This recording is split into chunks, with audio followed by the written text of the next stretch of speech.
آج کی اس ویڈیو میں ہم آپ کو بتائیں گے کہ گندم کو پوٹاش کی ضرورت کب ہوتی ہے۔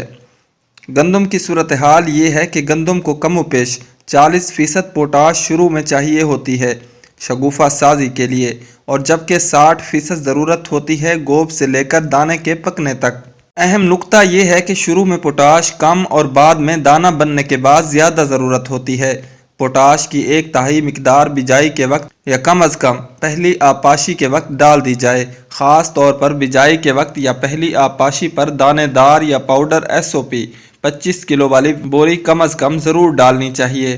بجائی کے وقت سالوبل پوٹاش نہیں ڈالنی چاہیے کیونکہ اس کا اثر زیادہ دیر تک برقرار نہیں رہتا، جبکہ 2/3 مقدار گوب کی حالت میں ڈال کر گندم کی بہتر پیداوار لی جا سکتی ہے۔